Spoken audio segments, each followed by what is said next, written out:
کہ خسرو اور کہ قباد بڑے بڑے یہ کیانی کہلاتے ہیں. یہ کیاں جو ہے یہ بڑی عظیم ایک یوں سمجھیے کہ خاندان تھا بادشاہوں کا، لیکن یہ کہ وہ پوری سلطنت کسریٰ ختم ہو گئی. کیوں؟ اس نے حضور کے نامہ مبارک کو چاک کیا تھا، اور حضور نے فرما دیا تھا صلی اللہ علیہ وسلم، خسرو نے میرا خط نہیں چاک کیا، اپنی سلطنت چاک کر دی. اور واقعتاً سلطنت کسریٰ جو ہے ختم ہو گئے، نام و نشان ختم ہو گیا. دوسری طرف سلطنت روما تھی، عیسائیوں کے ساتھ، چونکہ وہ تھی کرسچین، عیسائیوں کے ساتھ حضور کے زمانے میں کوئی براہ راست تصادم نہیں ہوا تھا. سارا تصادم ہوا تھا یا مشرکین عرب سے اور یا یہودیوں سے. عیسائی جو ہے عربین پیننسولا میں تھے ہی نہیں، یمن کے علاقے میں کچھ تھے لیکن ان کی کوئی حیثیت نہیں تھی، لہذا کوئی کنفرنٹیشن نہیں ہوئی. دوسرے عیسائیوں میں ابھی اہل علم موجود تھے، جیسے آپ کو معلوم ہے نجاشی بادشاہ کیسے ایمان لے آیا. اس نے حضرت عیسیٰ کے بارے میں پوچھا، حضرت جعفر طیار رضی اللہ تعالیٰ عنہ نے سورہ مریم کی آیات پڑھ کر سنائی، اور اس نے کہا بین ہی جو ان آیات میں تم نے پڑھا ہے، عیسیٰ کی حقیقت اس سے تن کے برابر بھی زیادہ نہیں ہے. اسی طرح ہرقل نے جب اس کو حضور کا نامہ مبارک پہنچا، اس نے جو بھی پیغامبر آئے تھے ایلچی، ان کا اکرام کیا، احترام کیا. وہ عالم تھا، جان گیا کہ یہ نبی آخر الزمان ہے، چاہتا تھا کہ میں ایمان لے آؤں بشرطے کہ میرے سارے درباری سپہ سالار بھی ایمان لے آئیں. جیسے کہ سن 300 عیسوی میں پوری رومن امپائر نے عیسائیت اختیار کی تھی، اس سے پہلے وہ بت پرست تھے. 300 عیسوی میں سلطنت روما کا جو ایمپرر تھا وہ ایمان لے آیا حضرت عیسیٰ پر. اس وقت تک ظاہر بات ہے اسلام حضرت عیسیٰ کا دین تھا، حضور تو ابھی آئے نہیں، حضور کے آنے میں تو ابھی 300 برس سے باقی ہیں. وہ عیسائی ہو گیا، پوری مملکت عیسائی ہو گئی، تو وہ نظام جو تھا حکومت کا برقرار رہا، انٹیکٹ رہا. ہرقل یہ چاہتا تھا کہ اسی طرح میری پوری سلطنت ایمان لے آئے تو میری حکومت برقرار رہے. لیکن یہ کہ اس کے جو درباری تھے اور اس کے بڑے بڑے جو سپہ سالار اور جرنیل تھے انہوں نے ریجیکٹ کر دیا، اور یہ بادشاہت کی بیڑی اس کے پاؤں میں پڑی رہ گئی. ایمان تو نہیں لایا لیکن پہچان گیا تھا حضور کو صلی اللہ علیہ وسلم. اور اس سلطنت روما سے پھر آپ کو معلوم ہونا چاہیے کہ مسلمانوں نے اس کی 3 ٹانگوں میں سے 2 ٹانگیں توڑ دی، پورے شمالی افریقہ سے نکال باہر کیا، پورے مغربی ایشیا سے، یہ شام اور ترکی کا علاقہ اناطولیہ نکال دیا، اور اس کی سلطنت محدود رہ گئی یورپ کے اندر. تو یہ عظیم کام ہوئے ہیں حضرت عمر رضی اللہ تعالیٰ عنہ کے عہد میں. اب سوچئے اس عظیم ریولوشن کا بھی کوئی کاؤنٹر ریولوشن ہونا چاہیے تھا کہ نہیں. ایرانی بڑے زبردست نیشنلسٹ لوگ تھے، نسل پرست، اپنی نسل پر فخر کرنے والے. ہماری روایات عظیم ہیں، ہم کہ خسرو کے وارث ہیں. اور آپ کو معلوم ہے کہ آخری جو بادشاہ تھا رضا شاہ پہلوی، وہ چاہتا تھا کہ خسرو کے دور کی عظمت اور سطوت کو دوبارہ لے آئے. 2500 سالہ جشن اس نے منایا تھا، وہ چاہتا تھا وہی شان میری ہو جائے جو کہ خسرو کی تھی. یہ جو ان کے اندر نیشنلزم تھا، جب ان کی سلطنت کے پرچے اڑ گئے حضرت عمر رضی اللہ تعالیٰ عنہ کے ہاتھوں، تو ان کے دلوں میں حضرت عمر کی دشمنی، وہ خون کے پیاسے ہو گئے عمر کے رضی اللہ تعالیٰ عنہ. میں یہاں آپ کو ذرا ایک حوالہ دے دوں. فردوسی نے جو شاہ نامہ لکھا، حالانکہ وہ مسلمان تھے لیکن چونکہ پرانے ایرانی ذہن کی عکاسی کر رہے تھے، تو انہوں نے جب کہ عرب فوجیں آئی ہیں تو اس نے ایران کا جو اپنے اوپر فخر تھا اس کی ترجمانی کرتے ہوئے لکھا ہے، زشیر شتر خوردنو سوسمار عرب را بجائیست آیت قرار کہ تختے کیا را کنند آرزو تفو برتو ہے چرخ کرداں تفو. کہ یہ عرب اونٹنیوں کا دودھ پینے والے، گوہ کھانے والے. یہ گوہ ایک بڑی سی چھپکلی کا جیسا جانور ہوتا ہے جو صحرا کے اندر ہوتا ہے، اور وہ اپنا ایک گھر بنا کر رہتا ہے، اسے کھاتے تھے. تو یہ گوہ کھانے والے، اونٹنیوں کا دودھ پینے والے عرب، آج ان کی یہ جرت، یہ جسارت، یہ ہمت کہ تخت کیا را کنند آرزو، کہ وہ آج آرزو کر رہے ہیں کہ کہ سلطنت کہ کا تخت جو ہے وہ ہمیں مل جائے. تفو برتو ہے چرخ کرداں تفو، تف ہے تجھ پر اے گردش کرنے والے آسمان، تف ہے تجھ پر. لہذا اب کاؤنٹر ریولیوشنری موومنٹس آئی ہے، حضرت عمر کی شہادت اس کا نتیجہ ہے۔ ہرمزان ایک جرنیل تھا اور اس کے جنگی جرائم اتنے شدید تھے ایرانی کے کہ واجب القتل تھا۔ وہ گرفتار ہو کر حضرت عمر کے سامنے پیش کیا گیا۔ حضرت عمر نے فرمایا یہ واجب القتل ہے، اس کی گردن اڑا دی جائے۔ اس کی چالاکی دیکھیے، اس نے کہا امیر المومنین، اے مسلمانوں کے امیر عمر رضی اللہ تعالی عنہ، مجھے ذرا پانی پلوا دیجیے۔ حضرت عمر نے فرمایا پانی لا دو۔ ایک کٹورے میں پانی دے دیا گیا۔ پھر کہا دیکھیے امیر المومنین، مجھے ضمانت دیجیے کہ جب تک میں یہ پانی پی نہ لوں مجھے قتل نہیں کریں گے۔ فرمایا ہاں ہاں تم پانی پی لو، جب تک یہ پانی تم نہیں پیو گے ہم قتل نہیں کریں گے۔ اس نے وہ کٹورا پھینک دیا۔ نہ اب میں یہ پانی پی سکتا ہوں نہ آپ مجھے قتل کر سکتے ہیں، کیونکہ آپ کا ہے یہ کہ جب تک میں یہ پانی نہیں پیوں گا آپ مجھے قتل نہیں کریں گے۔ اس ہیلے سے جان بچا گیا۔ پھر اس شخص نے ابو لولو فیروز، ایک غلام تھا، اسے اس کام کے لیے تیار کیا۔ حضرت مغیرہ ابن شعبہ کا غلام تھا وہ، اور حضرت مغیرہ نے اس سے روزانہ کی ایک اجرت کہ تم کام کرو، مجھے صرف 7 آنے روزانہ دے دیا کرو۔ اس نے آ کر حضرت عمر سے کہا کہ میرا جو آقا ہے مغیرہ ابن شعبہ یہ مجھ سے بہت زیادہ طلب کرتا ہے۔ حضرت عمر نے پوچھا کیا دیتے ہو؟ 7 آنے۔ تم کرتے کیا ہو؟ کہ میں نجار بھی ہوں، میں لوہار بھی ہوں، میں یہ کام کرتا ہوں۔ فرمایا اتنے پیشوں کا جاننے والا اس کے لیے یہ روزانہ کا ٹیکس یہ زیادہ نہیں ہے، یہ تمہیں دینا چاہیے۔ اس نے کہا میں چکیاں بھی بناتا ہوں۔ حضرت عمر نے فرمایا پھر ایک چکی ذرا مجھے بھی بنا دینا۔ کہنے لگا آپ کے لیے تو میں ایسی چکی بناؤں گا کہ جس کی آواز دنیا بھر میں جائے گی۔ وہ شخص ہے اور ہرمزان کی سازش کے تحت وہ ایرانی جسے بعد میں ایرانیوں نے کیا کہا، جس نے قتل کیا حضرت عمر فاروق کو، حضرت ابو لولو فیروز۔ آج بھی ایران میں اس کی قبر کی تصویریں بکتی ہیں تعداد کے اندر۔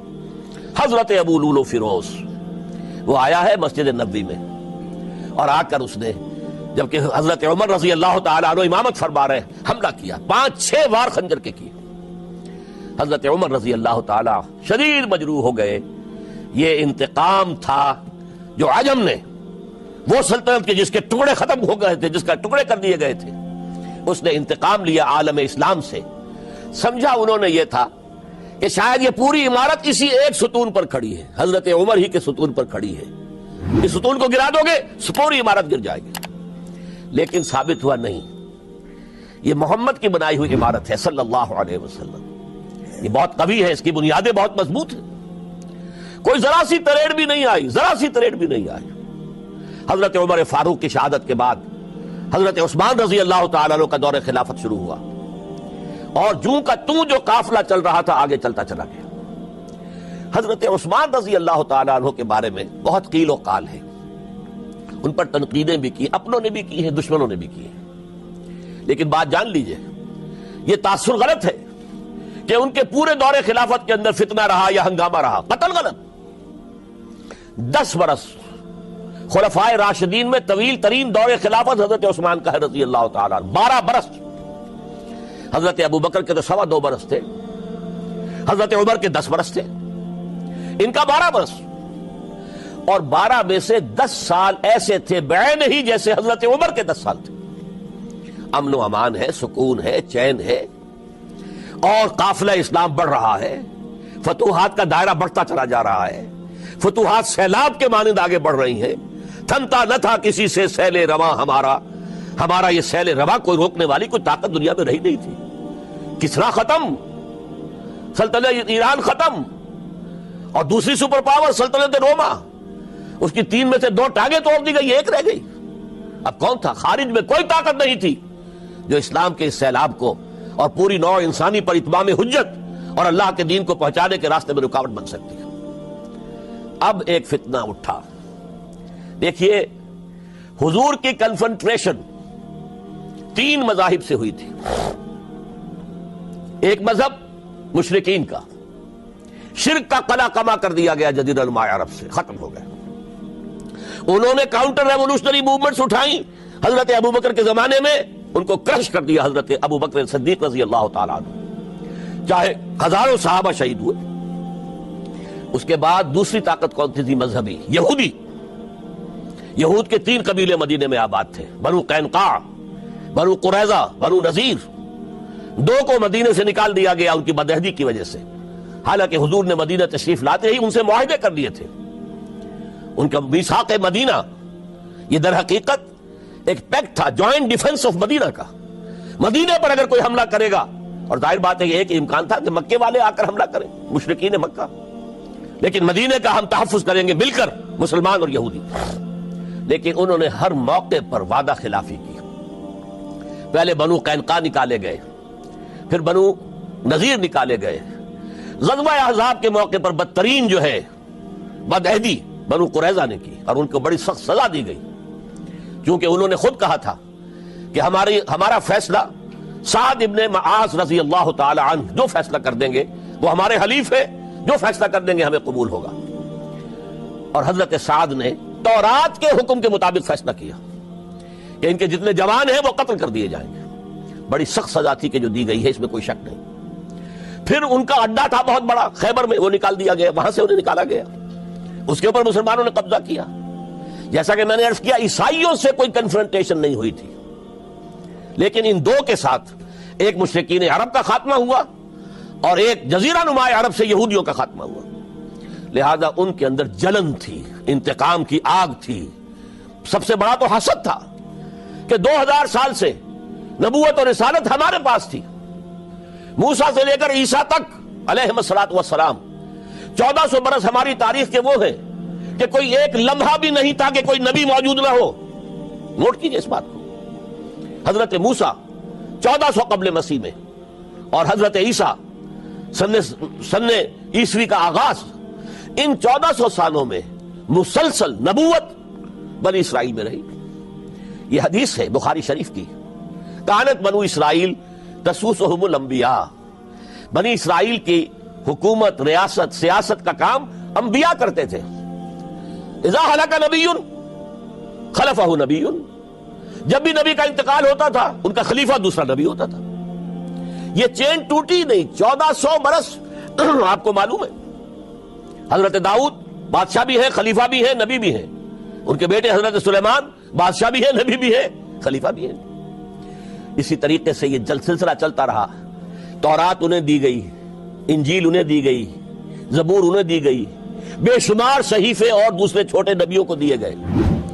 لیکن پھر اللہ تعالیٰ نے نبی آخر الزماں کی حیثیت سے محمد الرسول اللہ کو چن لیا، جو اسرائیلی نہیں تھے، جو اسماعیلی تھے، حضرت ابراہیم کے بڑے صاحبزادے حضرت اسماعیل علیہ السلام کی اولاد میں سے۔ اس پر انہیں سخت رنج، حالانکہ وہ پہچانتے تھے حضور کو، ان کی کتابوں میں جو نشانیاں لکھی تھی وہ پوری حضور پر جو ہے متفق ہو رہی تھی۔ قرآن کہتا ہے یعرفونہ کما یعرفون ابناہم، وہ ایسے پہچانتے ہیں محمد کو صلی اللہ علیہ وسلم جیسے کہ اپنے بیٹوں کو پہچانتے ہیں۔ لیکن انہوں نے نہیں مانا، بدترین دشمن، حسد کی آگ میں جلنے والے، اور آج تک وہی معاملہ ہے۔ ان کی نیچر تبدیل نہیں ہوئی ہے۔ اب جو کچھ قیامت صغریٰ آنے والی ہے مڈل ایسٹ میں، عراق پر حملے کے بعد جو کچھ ہوگا، اس سب کی سازش کس نے کی ہے؟ یہود نے۔ یہ ساری اسرائیلی سازش ہے۔ بہرحال یہ علیحدہ بات ہو جائے گی۔ اب انتقام یہودیوں کا آیا۔ یہودیوں کو یہ معلوم تھا ہم تعداد میں اتنے کم ہیں اور ڈسپرسڈ ہیں۔ سن 70 عیسوی میں ایک رومن جنرل ٹائٹس، اس نے حملہ کر کے یروشلم بیت المقدس کی اینٹ سے اینٹ بجائی، 1,33,000 یہودی ایک دن میں قتل کیے۔ اور ان کا سیکنڈ ٹیمپل جو تھا، جو حضرت سلیمان نے بنایا تھا، معبد، عبادت گاہ، ہم تو اسے مسجد کہیں گے، مسجد اقصی، لیکن انہوں نے اسے کہا ہیکل، ٹیمپل، اس کو گرا دیا تھا نبوکڈنیزر نے 587 عیسوی میں۔ دوبارہ انہوں نے بنایا، اسے ٹائٹس نے گرا دیا، وہ آج تک گرا پڑا ہوا ہے، آج تک۔ صرف ایک دیوار اس کی سلامت ہے، جسے وہ ویلنگ وال کہتے ہیں، وہاں جا کر ماتم کرتے ہیں، روتے ہیں، پیٹتے ہیں۔ اور اس کو اس وقت سے نکال دیا گیا یہودیوں کو، نکل جاؤ فلسطین سے، بھاگ جاؤ یہاں سے، دفع ہو جاؤ۔ لہذا وہ ڈسپرس ہو گئے، کوئی یورپ چلے گئے، کوئی روس چلے گئے، کوئی ہندوستان چلے گئے، کوئی افریقہ کے ممالک میں چلے گئے، کچھ ایران میں آ گئے، یہ سب اس کو وہ کہتے ہیں ڈایاسپورا، ہمارا وہ دور جس میں ہم دنیا میں منتشر تھے۔ جب پوری دنیا میں منتشر تھے تو ظاہر بات ہے کسی فوجی مہم کے ذریعے سے مسلمانوں سے انتقام لینا ممکن نہیں تھا، لیکن انتقام لیا ایک ایسی سازش کے ذریعے سے، ایک ایسا فتنۃ الکبریٰ جو ہے برپا کیا ہے، جس کا کہ میں ابھی آپ سے اندازہ کرتا ہوں، جس کے نتیجے میں حضرت عثمان رضی اللہ تعالیٰ عنہ شہید ہوئے۔ اس کو یوں سمجھیے کہ حضور کے دور میں جن لوگوں نے شہادتیں پیش کی، انہوں نے اسلام کو قائم کرنے کے لیے شہادتیں دی۔ اب دور خلافت راشدہ میں جو شہادتیں پیش کی گئیں وہ اسلام کو قائم رکھنے کے لیے، جو عمارت بن گئی ہے اب گرنے نہ پائے، اسے دشمن گرا نہ دے، اس ڈیفنس کے اندر، اس تحفظ کے اندر جانے دی، ہزاروں نے دی۔ ان پر تنقید کا حق آپ کو حاصل ہے، ان سے اختلاف کا حق آپ کو حاصل ہے۔ وہ حاکم مطلق نہیں ہے، وہ عامل نہیں ہے۔ آپ کو معلوم ہے کہ حضرت عمر پر ان کے کرتے کے اعتبار سے جو ہے وہ تنقید ہو گئی تھی۔ تنقید کرنے والا کون تھا؟ سلمان فارسی رضی اللہ تعالی عنہ، جن کے بارے میں حضور نے فرمایا سلمانو منا اہل البیت، یہ تو ہمارے اہل بیت میں سے ہے، اتنا قریب۔ حضور حضرت عمر خطبہ دے رہے ہیں اور وہ کہتے ہیں کھڑے ہو کر لا سمع ولا طاعہ، نہ سنیں گے نہ اطاعت کریں گے، کلمہ بغاوت ہے۔ تو کوئی ناگواری کا احساس نہیں، مجمع عام میں بات ہو رہی ہے۔ کیوں کیا بات ہے؟ یہ جو کرتا آپ نے پہنا ہے یہ ان یمنی چادروں سے بنا ہے جو مال غنیمت میں آئی تھی، اور جتنی کا ٹکڑا جو ہے ہر مسلمان کو ملا، اس سے کرتا نہیں بنتا، اور آپ ہے بھی طویل القامت، آپ کا کرتا کیسے بن گیا؟ فرماتے ہیں عبداللہ سے، اپنے بیٹے سے، عبداللہ بن عمر رضی اللہ تعالیٰ عنہ، عبداللہ تم وضاحت کر دو۔ وہ کھڑے ہو کے کہتے ہیں نہ میرا کرتا بن رہا تھا نہ ابا جان کا، میں نے اپنے حصے کا کپڑا ابا جان کو دیا ہے، اس سے یہ کرتا بنا۔ الآن نسمع ونطیع، بس اب اس کے بعد آپ فرمائیے، آپ جو کہیں گے سنیں گے اور اطاعت کریں گے۔ یہ متوازن نظام، نہ ڈکٹیٹریت ہے کہ کوئی بول نہیں سکتا، تم اور حاکم وقت پر تنقید کر رہے ہو اور بربرا کر رہے ہو۔ ایک عورت پکڑ لیتی ہے حضرت عمر کو رضی اللہ تعالیٰ عنہ، حضرت عمر نے آرڈیننس نافذ کر دیا تھا کہ اتنے سے زیادہ، اتنی رقم سے زیادہ مہر نہیں رکھا جا سکتا۔ کہ عمر تم کون ہوتے ہو ہمارے حق کے اوپر پابندی لگانے والے؟ جب قرآن میں ہے وَآتَيْتُمْ إِحْدَاهُنَّ قِنْطَارًا، چاہے تم نے اپنی کسی بیوی کو ڈھیروں سونا دیا ہو تب بھی طلاق کی شکل میں واپس نہیں دے سکتے۔ قنطار کہہ رہا ہے، آپ کون روکنے والے؟ اور حضرت عمر فرماتے ہیں آج ایک عورت نے عمر کو دین سکھایا، آرڈیننس واپس۔ اسی طریقے کا معاملہ حضرت عمر کا یہ اجتہاد تھا کہ یہ جو زمینیں اتنی بڑی بڑی جو ہے، سواد، عراق، ایران، مصر، سب فتح ہو گئے، چند ہزار صحابہ۔ اب مطالبہ یہ تھا کہ یہ مال غنیمت ہمارے اندر تقسیم کر دیجیے۔ جیسے حضور نے غزوہ خیبر میں جو زمینیں تھیں یہودیوں کی وہ مجاہدین میں تقسیم کر دی تھی، دلیل موجود، دلیل بھی سنت رسول سے ہے صلی اللہ علیہ وسلم۔ حضرت عمر کی حکمت کچھ اور کہہ رہی ہے۔ یہ بات تو میں اپنے اندازے سے کہہ رہا ہوں کہ اگر ایسا ہو گیا تو تاریخ انسانی کی سب سے بڑی جاگیرداری قائم ہو جائے گی، کتنے بڑے بڑے رقبے جو ہے صحابہ کو مل جائے گا۔ لیکن انہوں نے جو بات بیان کی وہ یہ تھی اگر یہ سارا تقسیم ہو گیا تو بعد میں آنے والوں کے لیے کیا رہے گا، اور جو فوجیں اب ہمیں پورے نظام کے لیے رکھنی پڑے گی ان کو کون سپورٹ کرے گا، ان کے لیے کہاں سے خرچہ آئے گا؟ تو انہوں نے طے کیا کہ یہ مال جو ہے مال فے ہے، یہ بیت المال کا ہے۔ جو مال غنیمت ہے وہ صرف وہ ہوگا جو عین محاذ پر حاصل ہوا ہے، ہتھیار ہیں یا بھیڑیں بکریاں ہیں یا اور جانور ہیں، یا وہاں پر جو پکڑے جائیں گے قیدی وہ غلام ہوں گے، وہاں پر اگر عورتیں ہوں گی پکڑی جائیں گی، خریدیں ہوں گی۔ یہ نہیں کہ پورے ملک جو ہے وہ غلام بنا دیے جائیں اور پورے ملک کی جو زمینیں تقسیم کر دی جائیں۔ بعض صحابہ کھڑے ہو گئے نہیں۔